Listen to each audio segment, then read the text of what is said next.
I welcome all of you to St. Paul's and welcome you to this season of Advent. Here at St. Paul's, we are going to, for the 4 weeks of Advent, we are going to journey towards Christmas with Mary. That's our theme. It's the theme of our preaching for the weeks of Advent, journeying to Christmas with Mary. We're going to use her as our model, her as our example of how to connect better, perhaps, with Jesus. She connected very well with him, and we're going to look at her in this Advent season, perhaps help us to be more renewed in our faith at Christmas, have a deeper relationship with Jesus than we do right now. Today, we're going to look at the journey of Mary, and it's a journey into silence. It's a journey into silence.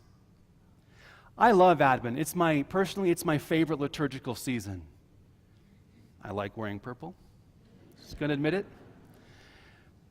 But what I love about the Advent season is it's a time of the year in which the church expresses a specific sort of culture, a specific kind of posture of how we're to act.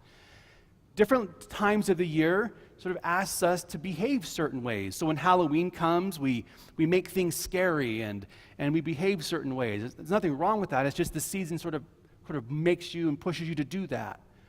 Advent sort of pushes us and encourages us to do what? To slow down.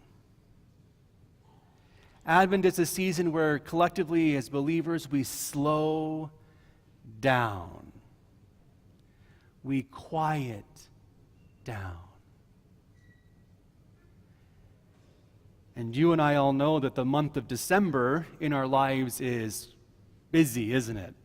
This is a busy, active time of the year. And in the midst of all that, the church is saying, shh, quiet down. Why? Why slow down? We look to Mary, the journey into silence. I picture Mary.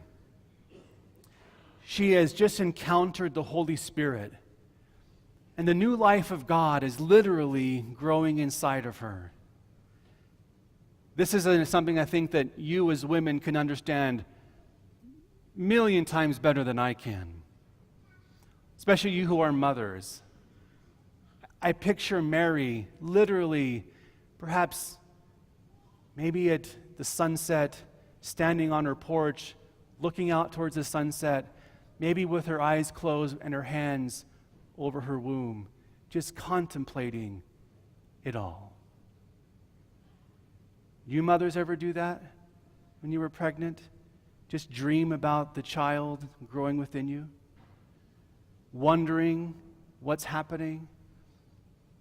What this child will be like? How this child will change your life? And all kinds of thoughts and emotions.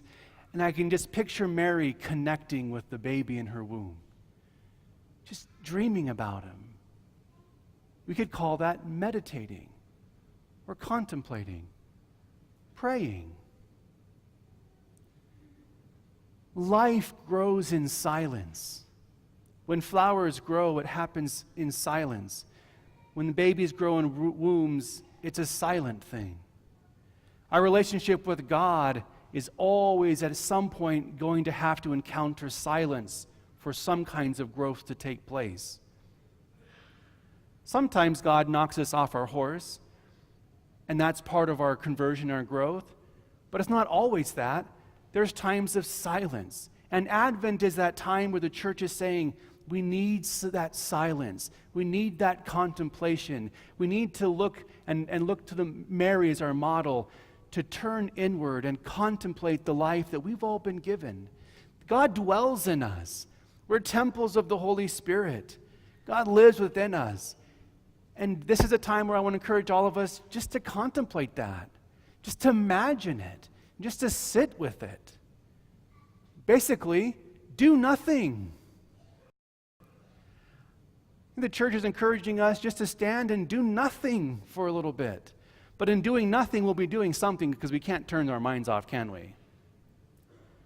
But just to do nothing Clear some time in our schedule. And I know that's hard, but that's the culture of Advent. It's countercultural. We're going to carve away some time to do nothing, but be like Mary and just sit with Jesus who's in our life, and just to dream, and just to think about what Jesus' plan is for me and my plan is with Jesus, to think about our lives and to contemplate it. One of my favorite images on the planet, when I see photos of this, it always captivates me. A woman holding a baby. I love that image. It doesn't have to be Mary and Jesus. Any woman holding a baby, I love that because that image expresses so much, doesn't it? There's so much in that. I think that's what Advent's trying to get at. It's just looking at that image, holding that baby. You who have done that, that's a still, silent moment, isn't it? You're just there. But something's happening. It's not nothing. I can picture my dad, when he was a new grandpa, sitting on his recliner, leaned back with the baby on his chest, both asleep. Was that nothing? Oh no, there's something going on there. Journeying into the silence with Mary. Let's take the church at her invitation to slow down at some point. And I know with family and jobs and school and things, it's hard. I know. And it wasn't easy for Mary to say yes to God either, for that to happen to her. She's a model for us. So, we journey into the silence. We journey to encounter God. God bless you on your Advent journey. And it's going to be a struggle. If we're honest with ourselves, it's not going to be easy. So I have a couple of quick recommendations, some things that might help you journey into the silence. Really simple. Number one, keep your car quiet during Advent. Keep your car quiet. What I mean by that is, turn the radio off. We spend a lot of time in our cars. You're going to be in your car anyway. Take advantage of that opportunity and just make it quiet. And I know with kids that could sometimes be a challenge, but you could also teach your kids in that moment too. We're just going to be in silence. That's an easy way. If you're in a household where from the moment you get up to you go to bed, the TV's on in the house, maybe just turn it off for a while. Go ahead and let the morning be quiet. Go ahead and just quiet down. Be quiet. Journey into the silence. And you might find God there, waiting for you.